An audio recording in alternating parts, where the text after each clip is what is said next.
Assalomu alaykum. Biz Cobalt mashinasiga monitor qo'yapmiz. Hop, ko'pchilik shu monitorni qo'yib turganda qiynalishadi. Programma sistemasida juda qiynalishadi.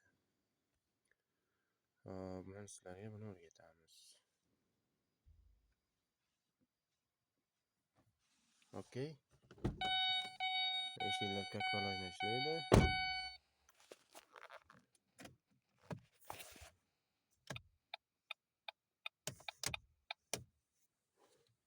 Voilà.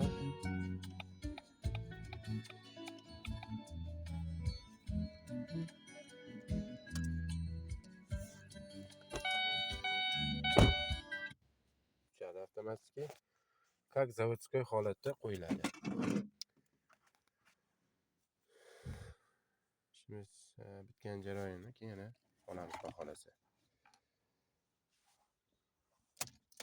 Kalit bossangiz yana avtomatik o'zi yonib, shundan chiqib ketamiz.